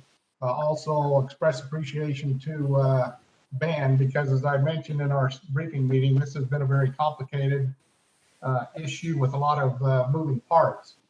I guess I would call the attention just to help emphasize the fact that, because of the regulations associated with the Division of Drinking Water, that the systems are required to have a redundant source. And so under the water conservation heading in the report, it says the proposed project is not expected to conserve water. But I guess I would add the little caveat there to emphasize the fact that, but it will provide a redundant source of culinary water, which is required by the Division of Drinking Water. And so those are some of the overriding factors that we need to keep in mind, given the complicated nature of this project and what they're dealing with there in the canyon. So that's just a comment I wanted to make. Thank you. Okay, thanks, Kyle. Charles, you had a question? Yeah, Mr. Chairman and Powder Mountain folks, I just wondered if your water rights are perfected and what the status of the water rights are in view of the fact that it's been heavily protested when water's been developed in this area. Yeah, so this particular source of water has been the district source since its inception. And we have water rights that are perfected for this site and for this water particularly. So I realize there's a lot of other problems that are going on with the developer and development, but this is our water source, and that's why it's so critical to develop it and get it back up on the mountain. It was shut down because of surface water influence, and probably could have found a cross connection. It probably could have resolved the problem quite a while ago. But this is a fix for us and allows us to get moving. So yeah, we appreciate that. By the way, I might mention too, there was a comment that by Kyle about there was no conservation. The district does not allow outside watering. And so our conservation is pretty strict up there that you can use your water indoors and that's all. Thank you. Okay, thanks. Board members, any other questions for the applicant? Okay, Randy Staker, were there any public comments on this agenda item?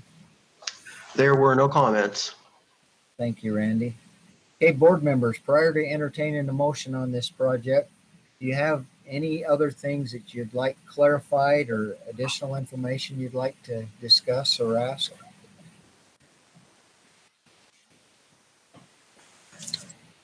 Okay, we'll entertain a motion on this project then.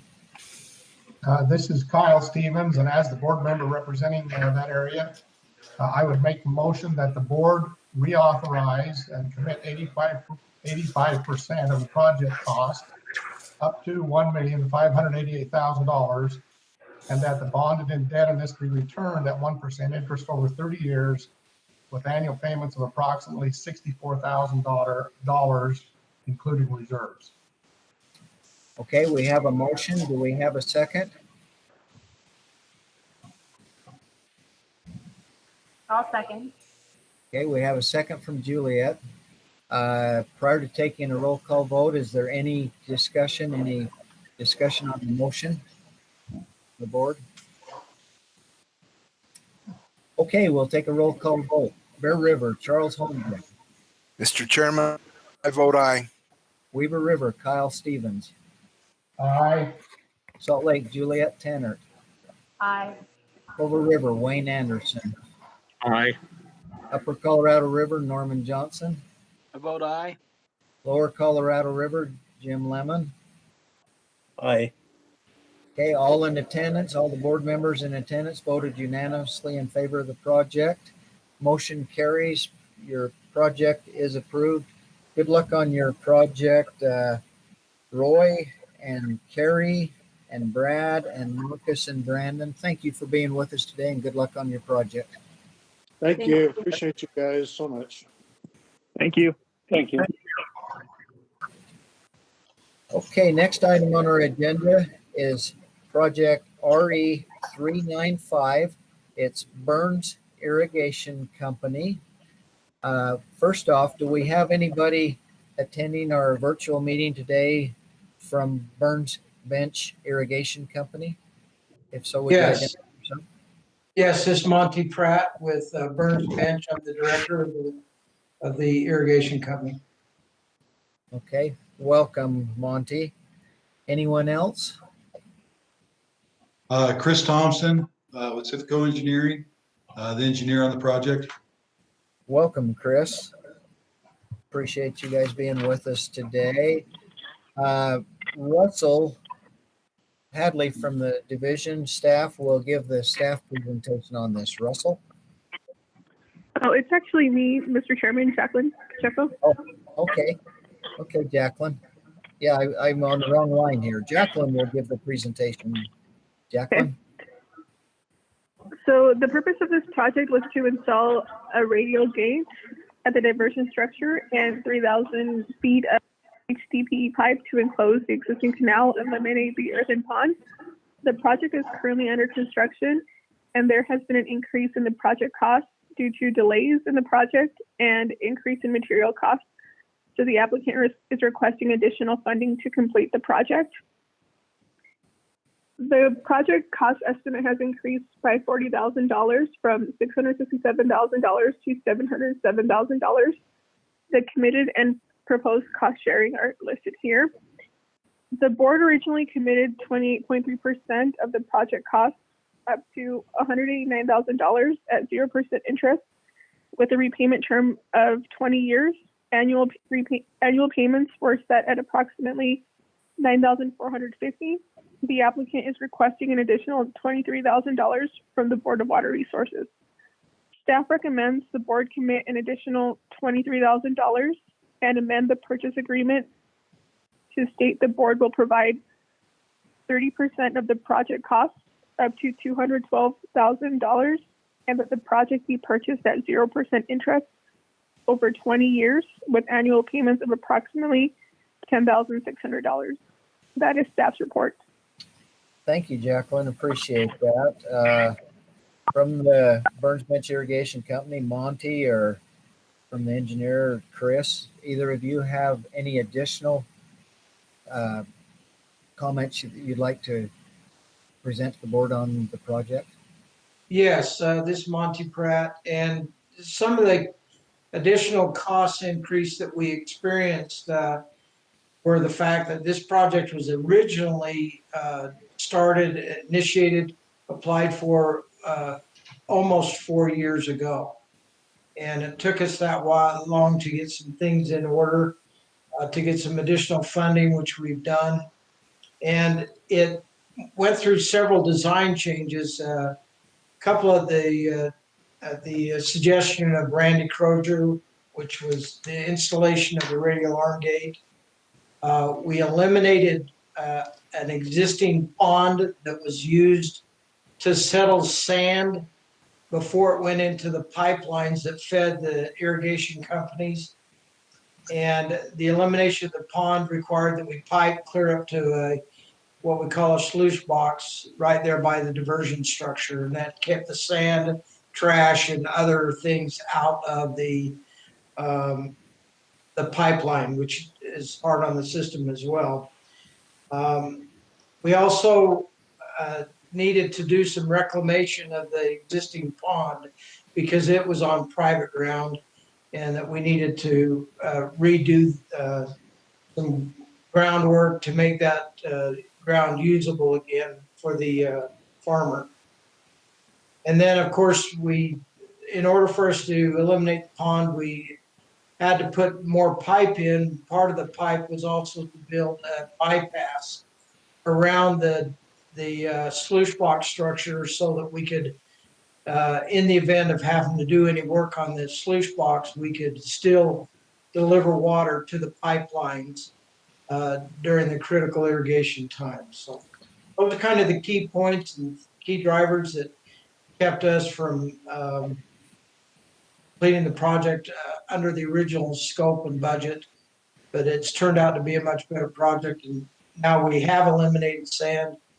We've eliminated a considerable amount of trash, and we're also in the process of getting more efficient with water delivery to the individual users. Thank you, Monty. Chris, do you have anything you'd like to add? We appreciate all the staff and the board helping finance this project. Okay, thank you. Board members, do you have any questions that you would like to ask either Monty or Chris or Jaqueline regarding this project? This is Kyle Stevens, and perhaps I apologize for not picking up on this earlier. I should have asked this question perhaps in the briefing meeting, but I noticed on the source of funding, Uintah Water Conservancy District grant. I'm just curious as to what that source of funding is, and maybe that's a question for division staff as opposed to applicants that are working on the project. Well, I'm not sure exactly where their money comes from other than how they operate, but that was a grant that was provided to the project for engineering related costs. And we went to them earlier this year and asked for an additional increase because some of the engineering costs that resulted in design changes, long-term commitment. Like I said, they've been with us for 4 years and haven't received anything for the project. That's where the funding came from them through their sources. I'm not sure where those sources are. Uintah Water Conservancy District is a local water district that And they've helped out other projects in the area, just a little bit of money to help them happen. But those funds, like you said, those funds were dedicated strictly to the engineering side of this project, not for water delivery. Okay, and maybe this is for other board members and staff. Has that been something that you've seen before? That's the first time I've actually noticed it. So maybe it's been there and I just haven't picked up on it. Of other conservancy districts having funds available for this type of effort. This is Todd. I'm going to defer that one to Joel or Shalane to see what they've said. I believe I've seen it before a few times. Mr. Chairman, this is Charles Holmgren. Bear River Water Conservancy District contributes to some of the smaller culinary water systems in our district, numbers similar to that for engineering costs on small projects for small communities as well. Okay, so it doesn't appear to be uncommon. It was just something that I just picked up on. So thank you. Okay. Okay, thank you. Any other questions from board members for the applicant? Okay, Randy Staker, any public comments on this agenda item? No, there are no public comments. Okay, thank you. Okay, board members, prior to entertaining a motion, do you have any clarification or additional information that you'd like to discuss or on this project?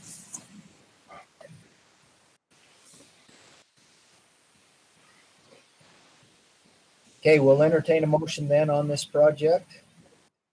Mr. Chairman, this is Kyle Stevens, and I would move that the board commit an additional $23,000 and amend the purchase agreement to state the board will provide 30% of the project cost up to $212,000, and that the project be purchased at 0% interest over 20 years with annual payments of approximately $10,600. And that's my motion. Okay, we have a motion on the floor. Do we have a second? Mr. Chairman, this is Charles Holmgren. I will second the motion. Okay, we have a motion and a second. Prior to taking a roll call vote on this motion, is there any clarification or further discussion from board members regarding this motion?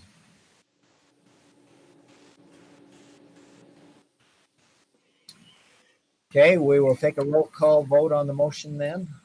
Bear River, Charles Holmgren. Mr. Chairman, I vote aye. Weaver River, Kyle Stevens. Yes.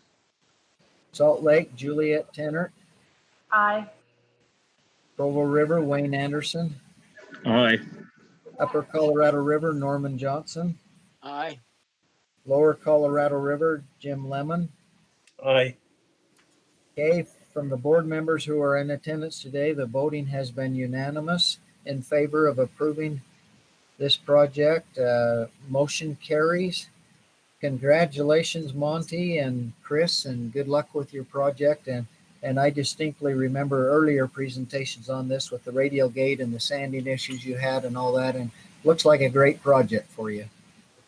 We appreciate that. It's working well as far as we got, but we do have a few things to finish up, and we appreciate the board and especially Jaqueline's help in making sure that we're meeting the requirements so that we can continue on our project. Thank you.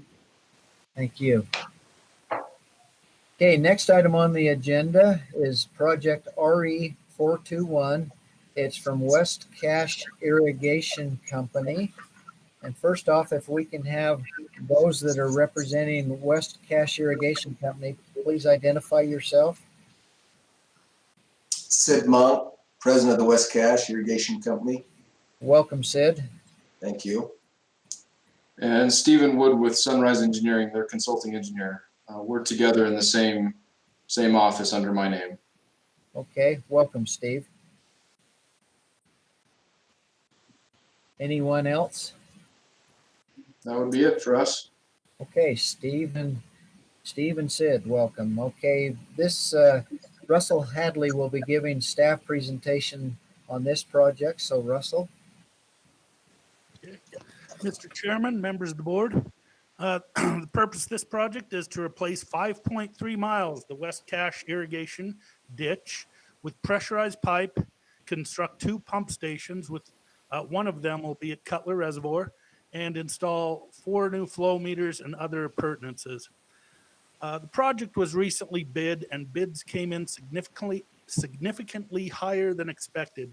I'd like to add a little bit more here since our briefing meeting this morning. This project was bid as both materials and labor, separate bids. And when it came to materials, the 2 lowest bidders with the total materials being around $757,000, materials were within a couple of $100, the bids were. So that was pretty close there. And back in the original report, staff, we were right on the money with piping, meters, and gate valves. And it was other things in there related to labor. Anything involving concrete looks like we're a little bit off on. Screening, things like that, where there were detailed structures involved. It looks like concrete has really gone up this year. And for the labor, the 2 lowest bidders, Sprinkler Shop and BSC Excavation, Bracken Christensen, those guys are super busy these days, but their bids were within $30,000. So we weren't too far off, but there are a lot of miscellaneous items that need to be added in since the project was originally authorized, committed funds for, that were in the final bid. So came in about $759,000 higher than was originally estimated. Okay, since funds were committed, a $200,000 grant from the Utah Department of Agriculture has been awarded to the project. Thank you, Jaqueline. Project cost estimate has increased by $759,000 from $3,500,000 to $4,259,000. The committed and proposed cost sharing are the Board of Water Resources, with proposed cost sharing being $2,260,000. Of course, the Water Smart grant at $1,400,000. Department of Agriculture grant at $200,000. And the applicant share will raise to $399,000. Total project cost of $4,259,000. Staff recommends the board commit an additional $475,000 and amend the purchase agreement to state the board will provide 53.1% of the project cost up to $2,260,000, and that the project be purchased at 1% interest over approximately 30 years with annual payments of $87,600. That is staff's report. Thank you, Russell. From the company, Sid or Steve, do you have any additional comments that you would like to add in addition to what Russell has given us? No, other than this COVID deal has kind of increased our expenses on pretty well everything across the board, and I don't know that we could do the project for what we have planned there if we could get some assistance, a little more assistance on it. No, we did look at the bids and everything was, as Russell was indicating, everything that did come in, everything was neck and neck. So we don't feel that any one of the suppliers was gouging us with prices or anything of that regard. And we do feel that they are true costs, but they are higher, especially as Russell was indicating, in the concrete area than anticipated. And the concrete structures are kind of a unique screening device. We're trying to implement some new technology there and get a cleaner ditch, and that just came in a little higher. But Russell has been absolutely wonderful to work with on this, so we appreciate him. I appreciate the staff and their recommendations, and if it is amenable to the board, it would be a huge benefit to those farmers in this area. Okay, thank you, Steve. Sid, do you have anything? you say? Sid, anything more? I just agree with Steve there. I don't know that we could make the project work if we couldn't get a little extension there and a little bit more funding. Farmers have been a little bit concerned because our original cost assessment that we shared with them when we started the project was substantially lower than what it's going to be now, and this was our source of getting some resolve there with them. We appreciate your help and assistance on this project. It's turned into maybe a little bigger project than we anticipated, but we're going to see it through now if it's at all possible. Okay, thank you, Sid. Okay, board members, do you have any questions for Sid or for Steve or for Russell? Mr. Chairman, this is Charles Holmgren. I just had a question for Sid. Is this what is commonly referred to as the Newton branch or Newton lateral? That is correct. Okay. Thank you. Okay, board members, any other questions that you have for West Cache? Okay, Randy Staker, were there any public comments received on this project? There were no comments. Okay, thank you, Randy. Okay, board members, prior to entertaining a motion, do you have any additional clarifications or discussion on this project that you would like to have?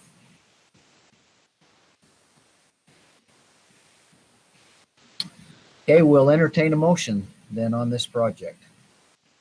Mr. Chairman, this is Charles Holmgren. I will move that the board commit an additional $475,000 and amend the purchase agreement to state the board will provide 53.1% of the project cost up to $2,260,000, and that the project be purchased at 1% interest over approximately 30 years with annual payments of $87,600. Okay, we have a motion on the floor. Do we have a second? I'll second that. This is Norman. Okay, we have a motion and a second. Prior to taking a roll call vote, is there any questions or clarification on the motion? Mr. Chairman, this is Russell Hadley. I wonder if the company, Sid Monk, I think he had asked a question about different terms, which has not come up with me yet, but I'm not sure what he was requesting there exactly. If he'd like to respond to that. Just the terms on the 400 and what was it? 470. 475,000. 475,000 and then the 30-year at 1%. That's what I was referring to. Yeah, I don't think he was asking for something different, Russell. He was just asking for the board to consider the additional and appreciative of their consideration. That's my understanding. Okay. That's how I interpreted it. I interpreted it, think that we had accommodated him and he was appreciative of how we did it. That's how I looked at it. With the okay. Anyway, coming back, board members, do you have any other clarification on the motion then and the second? Okay, we'll take a roll call vote. Bear River, Charles Holmgren. Mr. Chairman, I vote aye. Weber River, Kyle Stevens. Aye. Salt Lake, Juliet Tennert. Aye. Provo River, Wayne Anderson. Aye. Upper Colorado River, Norman Johnson. Aye. Lower Colorado River, Jim Lemon. Aye. Okay, the voting by roll call has been unanimous from all board members present. Motion carries. The project is approved. Congratulations, Sid and Steve, and go get to work as fast as you can before costs go up even more. We appreciate it. Thank you very much. Thank you all. Thank you all. Thank you. Good luck on your project. Thanks. Thanks. Okay, next item on our agenda is project RE401. It's for West Porterville Irrigation Company. And in our earlier briefing meeting, it was brought to our attention by the staff project manager, Ben Marett, that West Porterville Irrigation Company has asked that we not act on this agenda item today. Is that still the case, Ben? That's right. That is still the case. Okay, so we will take no action on this agenda item today. Just curious, Randy Staker, were there any public comments received on this RE401? No, there was nothing. Okay, thank you. Okay, next item on our agenda that we have is... Chairman, before we move on, do we need to make an official motion to table this, or just their acknowledgement, will that be sufficient? Historically, we've allowed that to be sufficient, haven't we, Director Todd? I believe so. Okay, thank you. Yes, Yes. I think that's fine. Yeah, this has happened on a few occasions, and since I've been a board member, when it's happened, we've never had a motion to table it from the agenda. So. Okay, thank you. Mr. Chairman? Yes. This is Wayne Anderson. As we discussed in our work meeting, I'd like to excuse myself from the rest of the meeting, if that's okay. Yes, Wayne, we appreciate you being with us today, and thank you for your attendance and your input. And if there's anything that comes up on the remainder of the thing, we'll make sure you get some updates. Will you make sure that happens, Director Adams? Thank you very much. Thanks to all of you. Thanks, Wayne. Okay, next item on the agenda is new applications, and the agenda does not show that we received any. Next item, following item on the agenda is our planning report on our state water plan update, and Rachel Shilton from the staff will give a presentation on this. Rachel? Mr. Chairman, members of the board, good afternoon and thank you. I am Rachel Shilton. I'm the manager for the River Basin Planning section, and thanks for carving out some time of this lengthy board meeting for this status update on the state water plan. The working schedule for the state water plan will be included in the meeting minutes for your reference later. The state water plan is the first generation of interactive state water plans. We viewed, if viewed online, the hyperlinks in this plan will provide additional information, and those links will be live. If the reader is using the printed copy of the plan, the resource section includes a list of website addresses that can be manually typed in to access the additional information. The state water plan includes high-level statewide data that's gathered and compiled by the division. It does not summarize data that was created or published by other agencies. However, it does provide links to the original data sources that are referenced in the plan. The plan reports on division work that is summarized and reported by the division, and the results are published typically on the division's open data portal, and for things like the water budget results, the demand model results, for land use data, and by the most current municipal water use data. The plan identifies actions that will be taken by the division in the next 5 years to accomplish water-related goals. We've been working on this plan for more than a year, and we're happy to be nearing completion. In late July, we had some recommendations for changes to clarify water supply and demand projections developed by the division. We're currently in the process of incorporating some of those recommendations, and the division leadership has reviewed all of the completed chapters and are just waiting for the chapters, which was completed right before this meeting today. So in the coming week, we expect to have a finalized chapter review that will be completed by the division leadership, and comments will be incorporated into the draft plan. By the end of this month, we plan to have the layout of the plan completed, And around Labor Day, the plan will be provided to the department leadership, to plan contributors, and to you board members for an internal review. We'll appreciate comments back on that plan as soon as possible.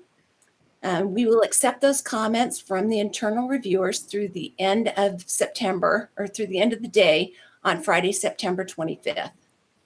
And then late in September, we will have that plan incorporated and will be prepared to open up for a public comment period. The public comment period will run from October 12th through November 27th, and the division will host 6 virtual open houses, 1 open house per week during the public comment period. In mid-December of this year, we expect to have the state water plan published electronically and posted on the division's website. In late January 2021, hard copies will be printed and made available upon request. This completes my staff report on the state water plan status and schedule. Do you have any questions for me? I've got just one question. This is Blaine from the board. Your schedule there, September 25th, you'll give a draft copy to the board. You want their comments back by September 30th, and then you'll go public comment October 12th. That appears to me almost to appear like there is no time to incorporate any comments if we have any. So let me clarify that, Mr. Chairman. We will provide the comments or the draft report to the board about Labor Day, so the beginning of September. Okay. We would like to have comments back from the board by September 25th. Okay. So you want comments back? Yes. And then we have about 2 weeks to incorporate comments before the beginning of the public comment period. Okay. Okay, great. Board members, any other questions for Rachel on this? Kind of huge project, hasn't it, Rachel? Yes, it has been. It's we bit off a bit much for my first time out of the rodeo, so. But you know, go big or go home. Water is a rodeo in Utah for a fact. Yes, it is. Appreciate your efforts on that, Rachel. Thank you. Thank you. Randy Staker, did we have any comments on the state water plan portion of the agenda? No comments. Okay, thank you. Board members, you got any other questions for Rachel while she's here? Thank you. Appreciate it, Rachel. Thank you. Thank you. Next, we have a Lake Powell pipeline report, an update from Joel. Yes, thank you, Mr. Chairman. Members of the board, give you an update on where things are at with the Lake Powell pipeline project. As you know, the Bureau of Reclamation has released the draft environmental impact statement. It is out for public comment through September 8th. So a little over a month here left to comment on that. We are working also on I guess we've done the work now, and the Fish and Wildlife Service is preparing to release the biological opinion that would cover impacts to plants and wildlife, and that should be coming out. We hear later this month. We have had some efforts with public education. There have been quite a few news stories related to the project and quite a few editorials out. I think having the project out for public comment with the environmental impact statement has generated some additional interest in the project. And so we have seen a lot of stories. We've done a few interviews ourselves for news agencies. And so as you encounter those stories, if you do have any questions on those, we encourage you to contact us. Questions I have, but that we are seeing heightened interest in commenting on the project. The water rights change application, as you know, was filed and we are now waiting to hear when that water rights hearing will be. We know that it's up to the state engineer to determine when that should be held and to get that scheduled, and we will let you know when we find out. One other item is the Stantec contract. Stantec has been our consultant helping us through this environmental process. They were MWH back in 2007 when we started that contract, and they have since been acquired by Stantec, a big worldwide firm. And the current amendment that we are working under is amendment number 9, and that expires at the end of this year, in December 31st. So we will plan to come to the board in October with a proposed amendment to that contract. We do anticipate there being sufficient funds to finish that contract. In fact, right now the forecast is showing about between $300,000 and $600,000 that could be remaining on that previous contract. But where we do not expect records of decision until the first part of next year, we want to make sure that we still have our consultant on hand to answer any questions that may come prior to that record of decision. And also, we anticipate that there will be lawsuits following that record of decision, and we want to make sure that we have access to our consultant to help with any questions or documentation that may be needed there. So we'll come to the board with a proposed amendment extending the time and possibly some finances to make sure that we have Stantec services through the period that we will need it. But we do, as mentioned, we anticipate there coming a point when we finish the permitting phase, we will transition into a design and construction phase, and that would then go out to bid again for a contractor firm to do the design and carry us through construction. So that's the update on where we're at with Lake Powell Pipeline. Kind of waiting for that comment period to end, seeing what comes next with reclamation as they prepare to release a final environmental impact statement later this year. So are there any questions from you, Mr. Chairman, or from the board? Thank you. Board members, any questions for Joel?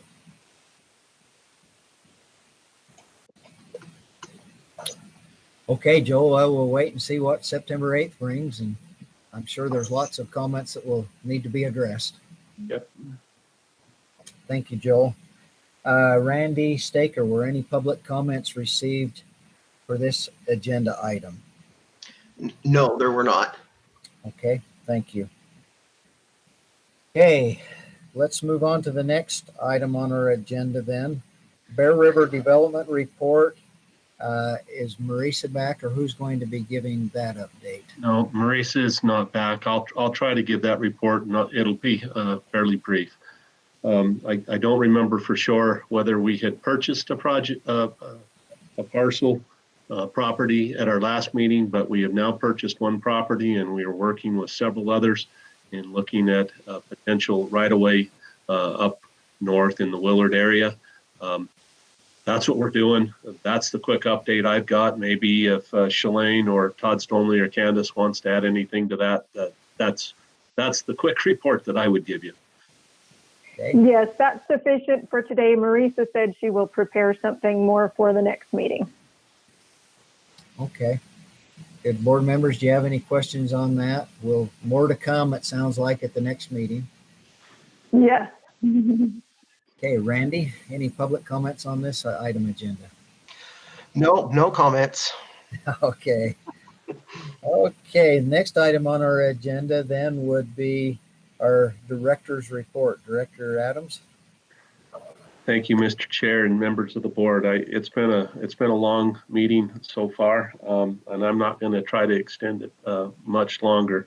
I gave a report. We talked about several items in our briefing meeting earlier today.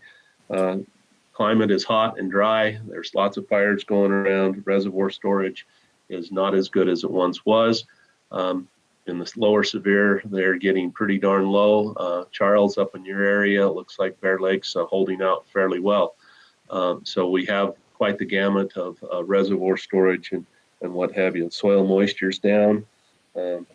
Precipitation in July was about 40% of average or normal. It's hot and dry.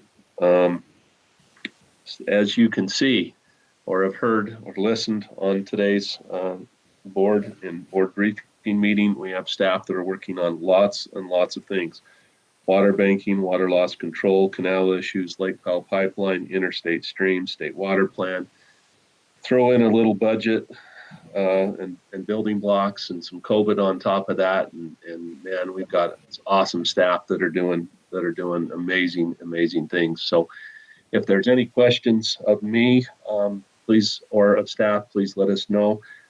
Just so you all know, you committed and sent out the door in the approximately just under $30 million today. So thank you for your service. Thank you for all the things that staff does in order to do that. We're in a fortunate time to have the resources to do that. We'll see what the rest of this fiscal and budget year look like, but it's a big board meeting. Thank you. Thank you, Director Adams. I appreciate that. And I would like to echo my appreciation for staff and for all of your staff is doing, Director. They're doing a fantastic job in the times we're in. I do appreciate it. Our next meeting is scheduled for October 8th. We've had some discussions, and the meeting on Thursday, October 8th will be another virtual meeting. So details will be sent out on that prior to the time, but the next one will also be held virtually like we have done this one today. Appreciate all of your attendance, all of you who have been here today, and your interest in water. Water truly is the lifeblood of the state, and we are blessed to be able to have, as Director Todd said, the resources that we have to further develop and take care of this precious resource. Board members, prior to closing, do you have anything you would like to add at this time? Any board member? If not, we'll entertain a motion to close, to adjourn. This Kyle, I'll make that motion, and kudos to you for conducting the meeting. Good job. Thank you. We have a motion on the floor. Do we have a second? There's Norman. I'll second it. A roll call. Charles, Bear River. Mr. Chairman, aye. Beaver River, Kyle. I wouldn't dare vote no. You'll be staying by yourself if you do. Salt Lake. It's been nice to spend time with you all. Yeah, Provo River, Wayne, and he's left us. Upper Colorado, Norman. Aye. Lower Colorado, Jim. Aye. Motion is unanimous by those in attendance. Meeting adjourned. Again, thank you all for all of your efforts, for your attendance, for what you're doing to make things continue on. Thank you very much.